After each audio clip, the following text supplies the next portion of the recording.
Hello दोस्तों, अस्सलाम वालेकुम। आज की वीडियो में आप सबको खुशामदीद करते हैं और स्टार्ट करते हैं एक नई वीडियो जिसने इस्लाम में कन्वर्ट किया है। एक लड़का था जिसके पूरे शरीर में टैटू बना हुआ है। उसने जब इस्लाम कबूल किया तो उसकी लाइफ आफ्टर एक्सेप्टिंग द इस्लाम उसकी लाइफ कैसी थी और बिफोर द एक्सेप्टिंग द इस्लाम उसकी लाइफ कैसी थी। तो उसने खुद ही अपनी लाइफ के बारे में बताया है कि कैसे कैसे क्या क्या उसकी लाइफ में क्या क्या परेशानियां आई पहले और अब क्या परेशानियां हुई। तो स्टार्ट करते हैं वीडियो और देखते हैं। अस्सलाम वालेकुम इब्राहिम भाई, टुवर्ड्स इटर्निटी की जानिब से हम आपकी यहाँ आमद पर तहे दिल से मशकूर हैं। मैं गुफ्तगू का आगाज़ इस तरह करूँगा कि इब्राहिम फ़ातिह कौन है, क्या आप अपनी ज़िंदगी के बारे में हमें मुख्तसरन बताएंगे? वालेकुम अस्सलाम व रहमतुल्लाहि व बरकातुहू। मेरा नाम इब्राहिम फ़ातिह है। पहले मेरा नाम जोसेफ जॉनसन था। मैं नॉर्थ वेस्ट यूके में ब्लैकपूल में बतौर ईसाई पैदा हुआ। बढ़ती उम्र के साथ मेरे मसाइल बढ़ते गए। मुझे हाई स्कूल से निकाल दिया। मैं कभी कॉलेज नहीं गया। मैं ड्रिंक, स्मोकिंग करता और ड्रग्स लेता। मैं हद से ज़्यादा गुमराह था। मैंने इस्लाम 2018 में कबूल किया और पहले से बेहतर शख्स बन गया, एक अच्छा बाप और बेहतर इंसान। और अल्हम्दुलिल्लाह इसी तरह ये सब शुरू हुआ। ईमान के हवाले से आपकी ज़िंदगी कैसी थी? आपके अकायद क्या थे? एक बच्चे के तौर पर मैं ईसाई था। मैं बैप्टाइज हुआ और मेरा होली कम्युनियन और कन्फर्मेशन हुई और मैं खुदा पर यकीन रखता था। हत्ता कि जब मैं बच्चा था तब भी खुदा पर यकीन रखता था, लेकिन जब मैं ईसाई था तो मुझ में खौफ खुदा मौजूद नहीं था। मैं खुदा पर यकीन रखता था, उसके नबियों पर भी, लेकिन बड़े होकर मुझे इस पर यकीन न रहा कि जीसस ही मसीह है। लिहाजा स्कूल के ज़माने में भी मैं शको शुबा में रहा। हाई स्कूल में भी मेरा यही रवैया था कि एक कान से सुनकर दूसरे कान से निकाल दो। ईसाईयत में मुझे जिन चीज़ों की समझ नहीं आती थी वो ये थी कि जीसस खुदा है। मुझे इस पर यकीन न था। मैं ईसाईयत पर अपने लड़कपन से अमल पैरा था। हम इतवार को चर्च जाते। ईसाई सिर्फ इतवार को चर्च जाते हैं। वो सिर्फ अपने लिए हर इतवार को चर्च जाते हैं। मतलब आप वहाँ जाते हैं और फिर घर वापस आ जाते हैं। यानी ईसाईयत में इतना डिसिप्लिन नहीं है। बस हफ्ते में एक दफ़ा इबादत के लिए जाओ और वापस चले जाओ। ज्यादातर लोग गुनाह करते हैं और फिर हर एक एंड में वहाँ जाते हैं, मतलब हर इतवार को। ज्यादातर लोग समझते हैं कि इस तरह वो उनके गुनाह माफ कर देता है, चाहे उन्होंने कुछ भी किया हो, और फिर वो जन्नत में जाएंगे। आपकी टीनेज की उम्र कैसी रही? मेरा टीनेज का दौरानिया बहुत मुश्किल था क्योंकि मैं बड़ा हो रहा था और मैं समझता था कि बाहर घूमना, पार्टी करना, ड्रिंकिंग और लड़कियां इस किस्म की चीजें मुझे खुशी देंगी। जब मैं 18 साल का हुआ तो मैंने भी पैसा, औरत, अल्कोहल और पावर जैसे रंग ढंग अपना लिए। मुझे खुद पर किसी देवता का गुमान होता था।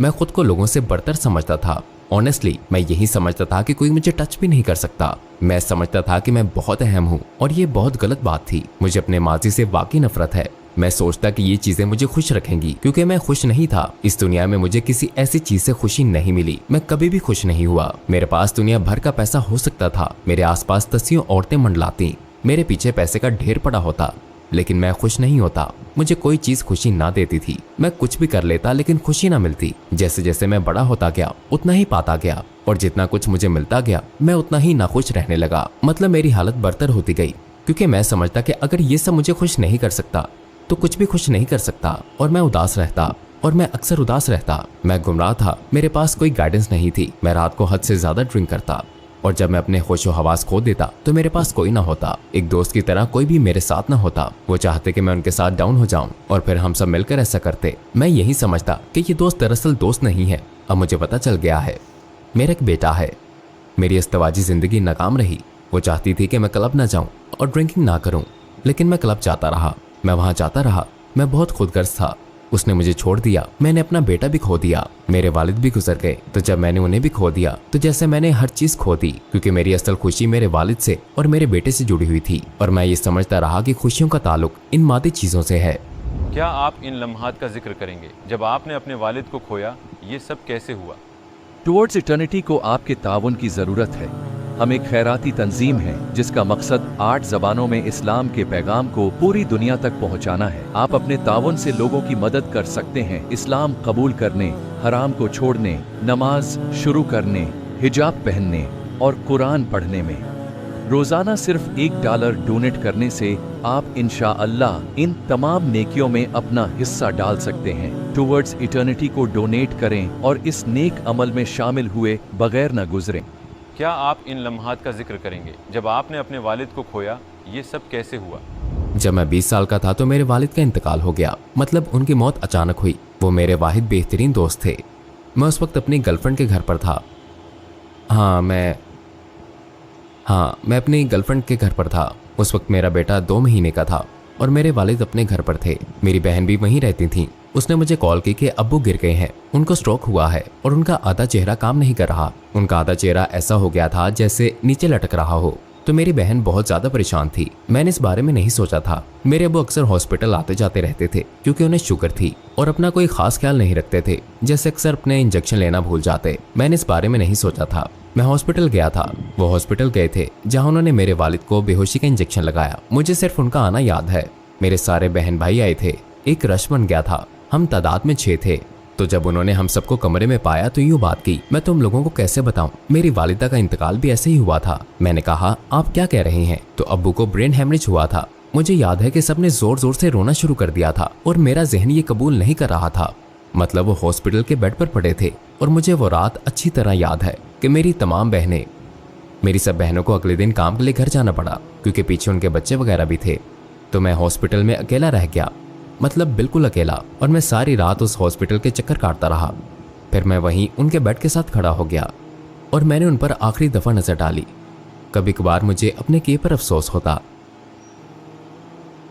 क्योंकि मैं उनके साथ नहीं रहा। इसी तरह जब मैं अपने माजी में झांकता हूं, मुझे लगता है कि जैसे उनका चेहरा मेरी आंखों में आ जाता है। लिहाजा मैंने सोचा कि मैं उनके साथ पूरी रात हॉस्पिटल में गुजार कर अच्छा कर रहा हूं। लेकिन फिर मैं सोचता हूं कि मैंने अपने आप को टॉर्चर किया।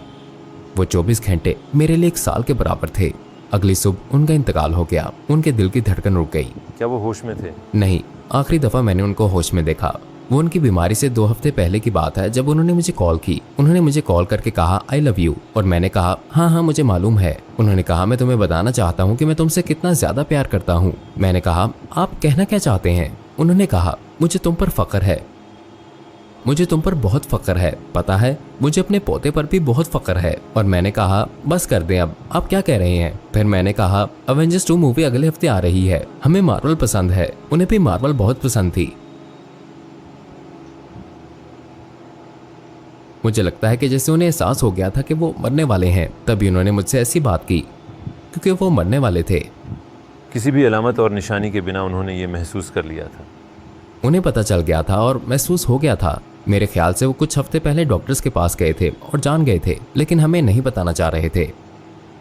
मैं इसके लिए तैयार नहीं था। मैं इस दुनिया का सामना करने के लिए तैयार नहीं था। वो हमें छोड़ के, और मैं कबूल नहीं कर रहा था। हालांकि मेरी उम्र 20 साल थी, लेकिन उस वक्त मेरी जहनी हालत 16 साल के लड़के जैसी थी। पता है उनके गुजरने के बाद मैंने बहुत स्ट्रगल की। मुझे जिंदगी गुजारना नहीं आता था। मुझे नहीं पता था कि मैं किराया कहाँ से अदा करूं, इसलिए मैं अपने दोस्तों के साथ निकल जाता और मुश्किल में पड़ जाता और दूसरे गलत काम करता। आखिरकार मैं बेघर हो गया और चोरियां करने लगा, दुकानों और लोगों से नहीं, लेकिन मैं ऐसी जगहों पर जाता।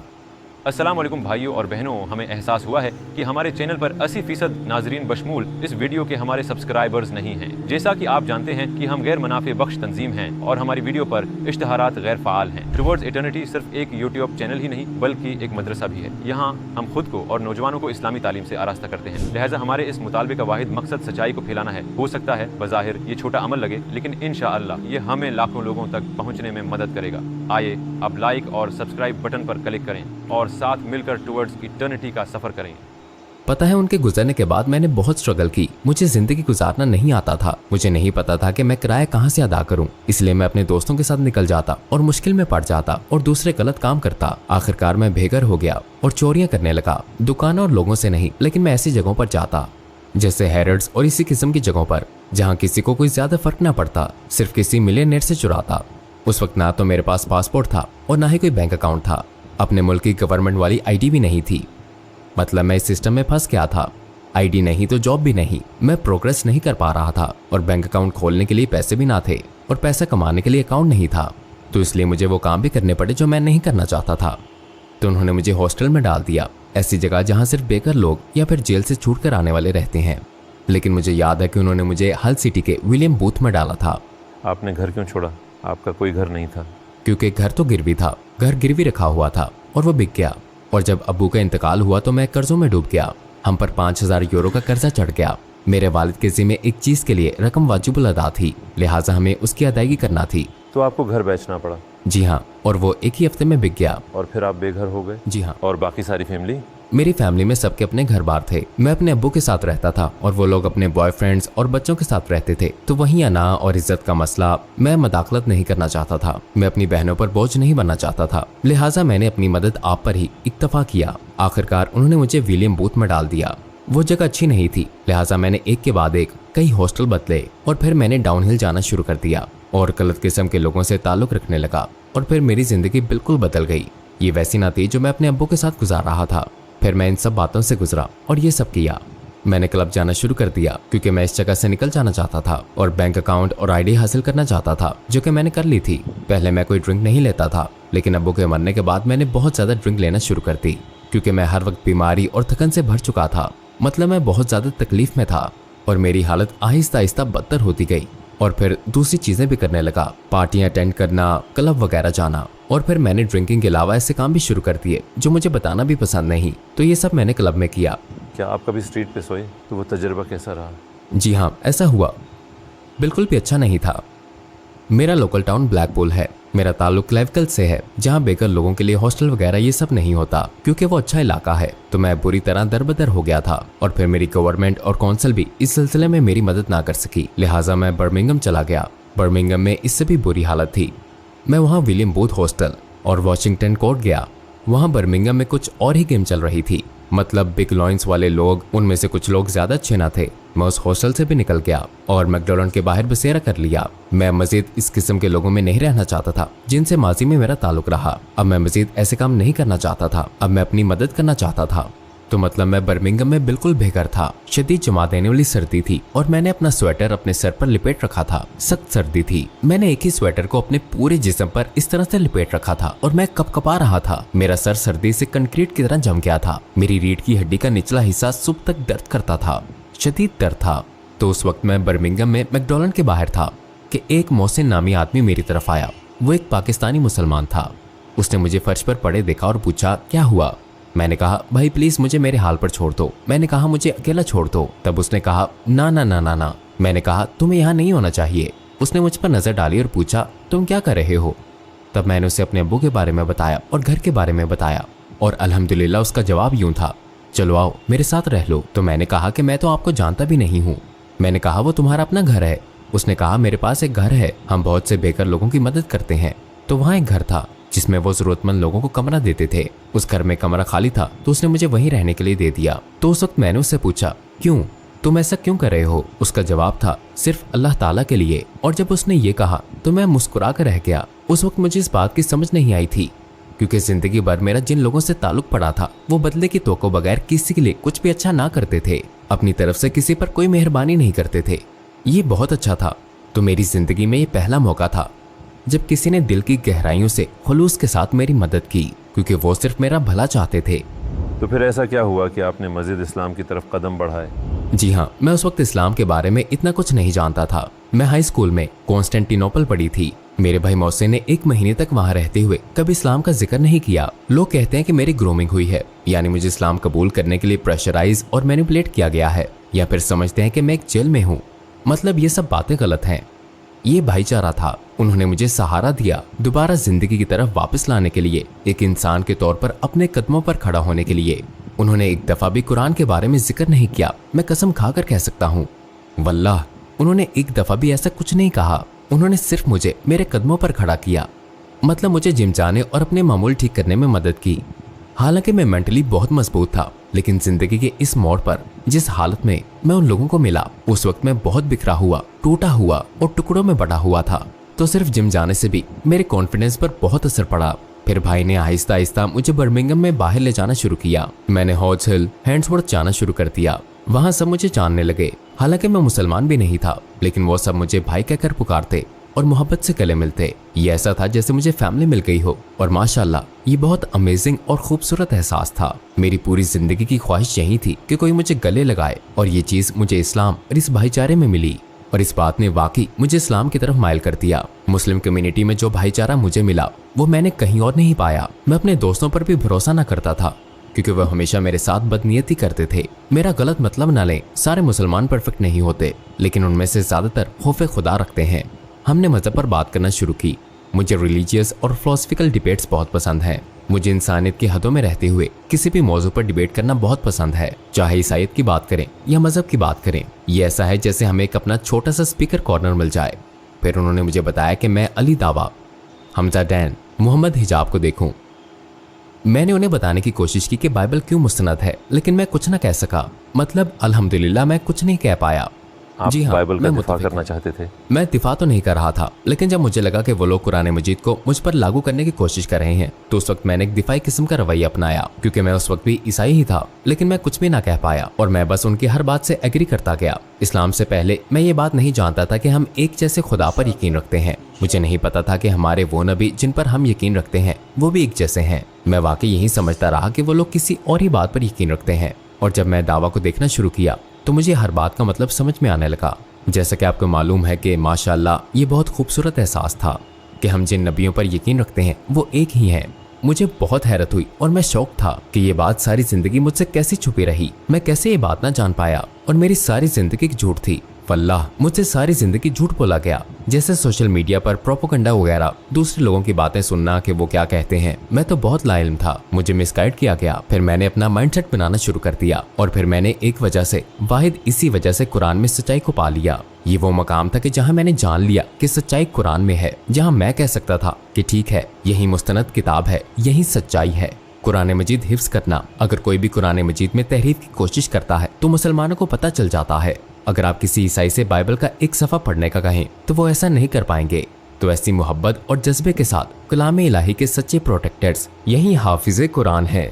और पर्सनली मेरे लिए ये हाफिज ही था जिसने ये साबित किया कि उन लोगों के दिलों में इस कलाम के लिए, किताब के लिए कितनी मोहब्बत है। वो इसको हिफ्ज करेंगे और अपनी जिंदगी इसके लिए वक्फ कर देंगे। और मेरे लिए ये बात एक बहुत बड़ी सनद थी। मैंने दूसरे भाइयों से मिलना शुरू किया और दावा देखना शुरू किया। फिर मैं सीखने के लिए जाने लगा। मस्जिद में नमाज सीखने और पढ़ने के लिए गया। ये मेरे मुसलमान होने से पहले की बात है। मैं ये तजर्बा करना चाहता था। मेरा मतलब है कि मैं वाकई इंटरेस्टेड था। आपको मस्जिद में जाने के लिए मुसलमान होने की जरूरत नहीं है। हर कोई वेलकम करता है। अगर आप ईसाई भी हों, सबको अंदर जाने की इजाजत है, कोई मसला नहीं, अल्हम्दुलिल्लाह। मैं सिर्फ जाकर देखना चाहता था। जब मैं पहली दफा मस्जिद गया तो मैं बहुत नर्वस और खौफजदा था। मैं इसलिए नर्वस था क्योंकि मैं डर रहा था कि ये लोग मुझे कबूल नहीं करेंगे। जब मैं अंदर गया तो सब लोग मेरी तरफ आए, मुझसे गले मिले और मेरी पेशानी चूमी। उन्होंने मुझे गले लगाया और कहा सलाम। क्या आप अपने हुलिये के हवाले से हिचकिचा रहे थे? इन टैटूज के साथ पहले मुझे ख्याल आया कि मैं इन टैटूज के साथ एक मुसलमान कैसे बन सकता हूँ, क्योंकि जाहिर है मैंने सुन रखा था कि इस्लाम में टैटूज हराम है। तो मेरे लिए मुश्किल खड़ी हो गई। मुझे लगा कि मुसलमान मेरे लिए इस बात को मुश्किल बना देंगे, लेकिन ये सब सच नहीं था। उन्होंने सीधा यही कहा, अल गफूर अर रहीम, अल्लाह ताला बहुत माफ करने वाला है। इससे कोई फर्क नहीं पड़ता कि आप पहले क्या करते रहे। एक दफा आपने इस्लाम कबूल कर लिया तो आप पैदा हुए बच्चे की तरह पाक हो, बिल्कुल ब्रांड न्यू, साफ स्लेट की तरह। आपके गुनाह माफ कर दिए जाते हैं। मैं बहुत से ऐसे आदमियों से मिला जो पहले ड्रग डीलर्स हुआ करते थे या मुजरिम कातिल होते, और वो आते, तौबा करते और अल्लाह ताला से ताल्लुक बना लेते, और ये पैदाइशी मुसलमान थे। और वल्लाह ये सब मेरे लिए बहुत पुरजोश थे। मेरा जज्बा भी बुलंद हुआ और मैंने उनको म्यूचुअल अंडरस्टैंडिंग से सुना। पता है यूके में हम एक ही जगह से आते हैं, हम में से बहुत से, और ये वो लोग हैं जिन्होंने इस्लाम के जरिए अपनी जिंदगी की इस्लाह की। इस बात ने मुझे बहुत अपील किया। मैंने कई दफा लोगों को मेंटल काउंसलिंग के लिए रिहैबिलिटेशन से गुजरते हुए देखा। मैंने लोगों को इस किस्म की रिहैबिलिटेशन की कोशिश करते देखा है, चाहे वो मेंटल हेल्थ की हो या ड्रग्स की लत की हो, कुछ काम नहीं आता। मेरे साथी तजर्बे के मुताबिक इस्लाम वाहिद साबित शुदा रिहैबिलिटेशन की किस्म है जो एक इंसान को बदल सकती है, उसको अंधेरों से निकालकर उसके दिल जेन्युइन को बदल देती है और सिर्फ मोहब्बत से भर देती है। और वल्लाह अल्हम्दुलिल्लाह मैंने ऐसा पहले कभी नहीं देखा। मतलब ये सब माशाअल्लाह माशाअल्लाह मैंने पहले कभी नहीं देखा था। इसने मुझे बहुत मुतासिर किया। इस वक्त मैं डॉक्टर जाकिर नाइक को देख रहा हूँ। मैं टोपी और जुब्बा भी पहन रहा हूँ। हालांकि जब मैं पूरा मुसलमान भी नहीं हुआ तब भी कसीदा बुर्द शरीफ सुन रहा हूँ। मतलब मैं हर चीज सुन रहा हूँ अल्हम्दुलिल्लाह। फिर मैं कहता हूँ मोहसिन, उसका एक बेटा जक्रिया भी था। मैंने कहा मैं कलमा शहादत पढ़ना चाहता हूँ, मुसलमान होना चाहता हूँ। और फिर आपने शहादत देने का इरादा किया? शहादत देने का इरादा किया और फिर शहादत देने के लिए मैं बर्मिंघम की ग्रीन लेन मस्जिद में गया। मुझे अभी भी कल की बात लगती है। मैंने मोहसिन के बेटे को शहादत देने के लिए अपने साथ लिया क्योंकि वो मुझसे एक भाई की तरह मोहब्बत करता था। दूसरा, मैं उसके ज़ेरे तरबियत था। वो मुझे भी वो सारी चीजें सिखा रहा था जो उसके वालिद ने उसे सिखाई थी। वो मुझे इस्लाम और कुरान के बारे में सिखा रहा था। मुझे उससे बहुत मोहब्बत थी। वो मेरे दीन का हिस्सा है। तो जब मैं वहां पहुंचा, वल्लाह मुझे ऐसा लगा, मतलब ये एहसास उस वक्त भी पैदा नहीं हुआ जब मैं ईसाई था। जब मेरे अब्बू का इंतकाल हुआ उसके बाद मैं सारे बुरे काम करता और मैं उन्हें बुरा भी समझता। मैं तौबा करने की कोशिश भी करता कि ऐ खुदा मेरी मदद कर, मुझे ऐसी सिचुएशन में डाल दे जहां मैं बुराई से निकलकर कुछ अच्छे काम कर सकूं। मैं तौबा की कोशिश करता, कन्फेशन कहता। एक दफा मैं कन्फेशन के लिए गया और बॉक्स में मौजूद आदमी के सामने अपने गुनाहों का इतराफ किया। उस वक्त भी मैं सोचता था कि ये सही नहीं है। मुझे खुदा से माफी मिलने का एहसास नहीं होता था, खुदा वाली कैफियत नहीं महसूस होती थी। मुझे महसूस नहीं होता था कि खुदा मेरी दुआओं का जवाब दे रहा है। लेकिन जब मैंने शहादत दी, अशहदु अल्ला इलाहा इल्लल्लाह व अशहदु अन्ना मुहम्मदुर रसूलुल्लाह, तो पता है मुझे वाज़ेह तौर पर माफी और सुकून का एहसास हुआ। जब मैंने ये कर लिया तो मुझे अपना आप नौज़ायदा बच्चे की तरह लगा। एक नौज़ायदा बच्चे की तरह मुझे खुशी महसूस हुई। माशाअल्लाह माशाअल्लाह। मुझे एक मोहब्बत भरे एहसास ने घेर लिया और वहाँ मौजूद सब भाइयों ने मुझे गले लगाया। लेकिन सबसे बढ़कर यह था कि मुझे वाकई माफी का एहसास हुआ और मुझे इसी एहसास की तलाश थी। माफी का एक एहसास जिसके बल पर मैं नई स्लेट शुरू कर सकता था, जहाँ मेरा माजी मेरे पीछे से झांक कर मुझे टॉर्चर नहीं कर सकता था, मतलब मुझे अजियत नहीं दे सकता था, क्योंकि अल्हम्दुलिल्लाह अल्लाह ताला की ज़ात बहुत माफ़ करने वाली और रहम दिल है। आपके कबूल इस्लाम पर आपकी फैमिली और क्लोज सर्कल का क्या रिएक्शन था? पहले तो मेरी अम्मी ने कॉल की, मेरी बहन ने कॉल की। उन्होंने मुझे समझाया कि मैं एक दहशतगर्द बन जाऊंगा। वो समझ नहीं पा रही थी, इसलिए शुरू में उन्होंने तावन नहीं किया, मनफी अंदाज में भी नहीं। मेरी बहन ने भी यही कह दिया। लेकिन वल्लाह अब वो सब मेरी हौसला अफजाई करते हैं और मेरी वालिदा मुझे बताती हैं कि उन्हें मुझ पर कितना फख्र है। और माशाअल्लाह मेरी हमेशा से यही ख्वाहिश थी। आप नहीं समझ सकते कि कितना अच्छा है, मतलब आपकी वालिदा आप पर फख्र करे और आपकी फैमिली आपका साथ दे। तो अल्हम्दुलिल्लाह इस्लाम और कुरान मजीद की बदौलत मुझे फैमिली और फैमिली की मोहब्बत वापस मिल गई। मुसलमान बनने के बाद लोग आपके टैटूज को देखकर कैसा रिएक्ट करते हैं? ये कुछ मिली जुली सी राय है। अब बहुत से लोग तो अल गफूर और रहीम जैसा परसेप्शन रखते हैं। उन्हें कुरान मजीद और अल्लाह ताला की सिफात का बखूबी इल्म है। अल हुक्म जज है, लिहाजा किसी को जजमेंट का हक नहीं। लेकिन बाज़ औक़ात जब मैं उम्रे पर जाता तो कुछ आंटियाँ ऐसी होती, मैं कहता आंटी मुझे अफसोस है। अस्तगफिरुल्लाह, आपको ऐसे अंकल्स भी मिलते हैं जो अफसोस करते हैं। लेकिन पता है अंकल और आंटियां ऐसा करते हैं तो मैं उन्हें बता देता हूँ कि मैं नो मुस्लिम हूँ। वो कहते हैं माशाअल्लाह माशाअल्लाह जज़ाकल्लाह खैर। मैं कहता हूँ देखें आप ऐसा मत करें क्योंकि मैं नो मुस्लिम हूँ। अगर ये किसी पैदाइशी मुसलमान की गलती होती, कम ऑन, मैंने कहा अल हुक्म। पुरानी आदतों से छुटकारा पाना मुश्किल साबित हुआ? क्या आप समझते हैं कि किसी को इस वक्त तक मुसलमान नहीं होना चाहिए जब तक वो अपनी पुरानी ज़िंदगी की तमाम बुराइयां छोड़ने पर राज़ी ना हो? तमाम नो मुस्लिम या बेअमल लोग जो दीन की तरफ आना चाहते हैं, बेबी स्टेप लें। चीज़ों को इस तरह से ना देखें जैसे जैसे आप रास्ता तय करते हैं सीखते जाते हैं। पता है कोशिश का भी डबल सवाब मिलता है। जी हाँ 100%। और मेरे नज़दीक लाइफस्टाइल में एक बड़े चेंज के लिए 2 साल चाहिए। इसमें 2 साल लग ही जाते हैं। इसमें एडजस्ट होने के लिए, सुन्नत अपनाने के लिए, म्यूजिक, इस तरह की बहुत सारी छोटी छोटी बातें हैं। तो बहुत सी चीज़ें हैं ठीक, लेकिन अपने आप को मुशक्कत में ना डालें। पहले सिर्फ नियत करें, आहिस्ता आहिस्ता थोड़ा थोड़ा करके आप मंजिल हासिल कर लेंगे। इसमें मुख्तलिफ लेवल्स हैं, मोमिन, मुसलमान। अब ये आप पर है कि आप क्या बनना चाहते हैं। हर किसी को रैंक मिलता है, हर किसी को। ये आसान हो सकता है, ये आसान है। आप दिन में 5 वक्त नमाज पढ़ सकते हैं और आप जाकर अपने काम कर सकते हैं और अल्हम्दुलिल्लाह आप कह सकते हैं कि ओ मैंने अच्छे खासे नेक काम किए, इंशाअल्लाह मैं जन्नत में जाऊंगा। मेरे एक दोस्त ने मुझे बताया कि हम में से कोई भी जन्नत में इसलिए नहीं जाएगा कि उसने अच्छे काम किए, बल्कि अल्लाह ताला के रहम की वजह से जाएगा। और पता है हम हज़रत मोहम्मद सल्लल्लाहु अलैहि वसल्लम से जितनी ज़्यादा मोहब्बत करेंगे उतनी ही हम में बेहतरी आएगी। लेकिन ये वक्त के साथ आएगी। तो मैं यही कहूँगा कि अगर आप पर टैटू भी बने हुए हैं तो भी इस्लाम सबके लिए है। ये उन सब के लिए ज़ीरो है जिसे इसकी ज़रूरत है। इससे कोई फर्क नहीं पड़ता कि आप कहाँ से हैं। कोई मसला नहीं कि आपने माजी में क्या किया। हत्ता कि आप ड्रिंकिंग भी करते हो तो सिर्फ दुआ मांगे और अस्तगफिरुल्लाह कहते हैं। इसी दौरान अगर आप वाकई आखिरत में जन्नत में जाना चाहते हैं और आप इसे अपनाते हैं तो इस्लाम कोई मजाक नहीं। तो जब हम नमाज पढ़ते हैं और कुरान मजीद को गौर से पढ़ते हैं तो हमें से मोहब्बत हो जाती है। इस मुकाम पर आप ये सब कुछ अल्लाह ताला के लिए करते हैं। डोंट वरी, अगर आप ड्रिंक करते हैं मुझे यकीन है कि अल्लाह ताला गाइड करेगा इंशाअल्लाह। क्या आपको किसी ऐसे गैर मामूली वाक़े का तजर्बा हुआ जब आपने महसूस किया कि आपका अल्लाह ताला से बहुत खास ताल्लुक़ है? ऐसे वाक़यात में से एक पिछले साल हुआ था जब मैं बहुत अकेला था। मैं हल सिटी में था।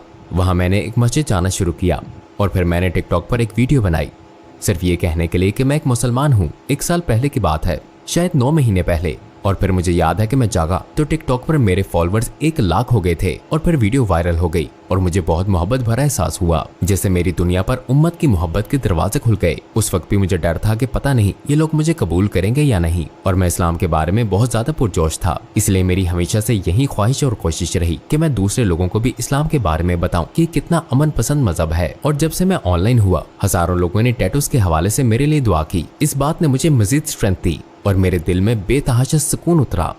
और इसके बाद से मुझे हजारों लोगों की मेल्स आई जिसमें उन्होंने बताया कि उन्होंने मेरी वीडियोस देखकर शहादत पढ़ ली थी, क्योंकि मैंने अपनी वीडियो से उनको बताया कि इस्लाम एक अमन पसंद मजहब है। और फिर लाइव और डायरेक्ट देखने से उनको समझने में आसानी हुई।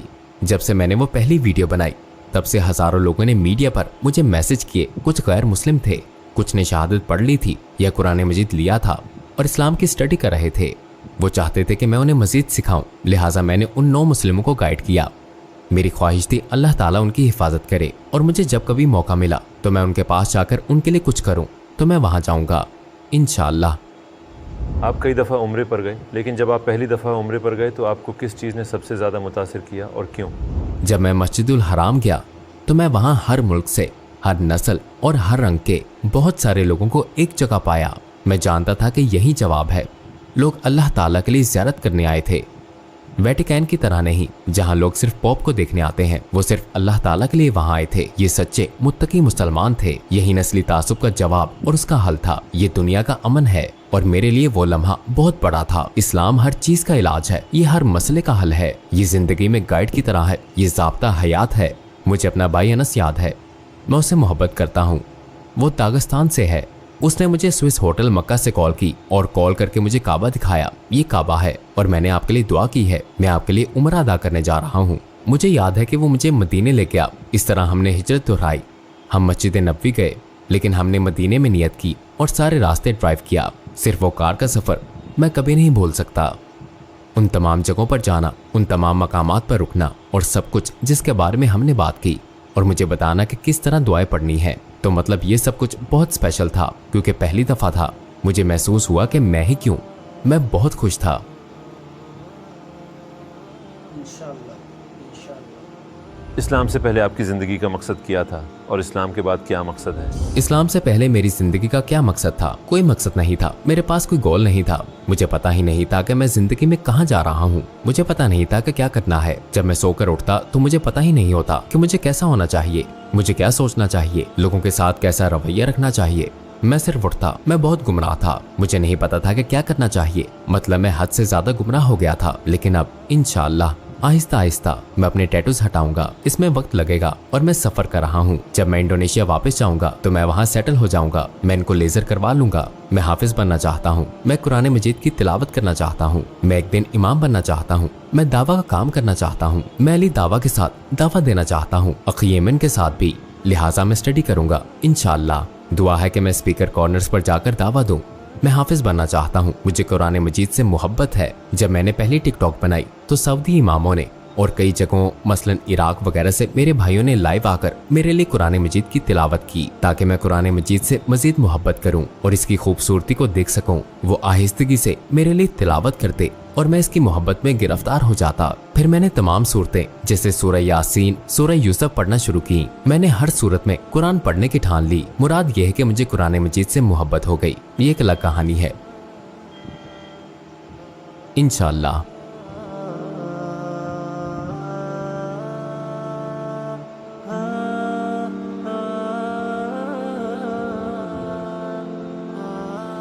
सुनने के बाद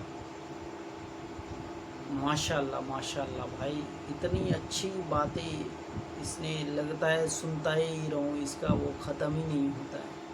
मतलब इसकी बातें ख़त्म हो जाती है, टाइम का पता नहीं लगता है, इतनी अच्छी बातें कर रहा है। और दूसरी चीज़ है कि इसने ऐसी बातें बताई है जैसे अली दावा है जो यूके का मतलब एक लड़का सब है जो इस्लाम के प्रति एक डिबेट चलाता है, जो हमने देखा है। उसके बाद मोहम्मद हिजाब है, एक मोहम्मद हिजाब है, अली दावा है, ये सब बहुत नेक काम कर रहा है यूके में। मतलब कैसे इसने इस्लाम कबूल किया, मतलब एक जो समझिए कि उस हाल में इसका हाल ऐसा बुरा था कि उस हाल में कोई किसी को उठाता नहीं है, वहाँ पे जाता नहीं है। वहाँ पे मुसलमान ने एक इसको उठा के ले गए और अपने साथ रखा, उन्होंने अपने साथ में रखा, जिसके पास कोई घर, कोई मकान, कोई मतलब वो नहीं था, कोई कार्ड नहीं था। उसके बाद उसने अपने घर में रखा और कैसे इसकी लाइफ को चेंज कर दिया। लेकिन इसने 3-4 महीना फिर भी इस्लाम कबूल नहीं किया। ये डिबेट करना चाह रहा था कि डिबेट करूँगा, बट इसने जैसे जैसे, और इसने ये बोला भी है कि हमें फोर्स नहीं किया गया किसी भी तरह से कि अब ले आए हैं तो आप इस्लाम कबूल कर लो। उन्होंने उनका हुस्न सलूक देखिए कि ला के रखा, खिलाया पिलाया, रहने दिया, लेकिन कभी इस्लाम की दावत नहीं दिया कि अब ले आए हैं तो कहीं मजबूरी में ना इस्लाम कबूल कर ले कि हाँ मेरी हालात ठीक कर रहा है तो इस्लाम कबूल कर लो, ऐसा नहीं है। और उसने जो अली दावा, मोहम्मद हिजाब के बारे में बात किया है, वो लोग बहुत मतलब इस्लाम के प्रति बहुत काम करता है। मोहम्मद हिजाब या अली दावा ये सब डिबेट डालता है, डिबेट करता है वहाँ यूके में क्रिश्चियन से। संडे के दिन वो लोग डिबेट करता है क्रिश्चियन से। अपनी जो कुरान की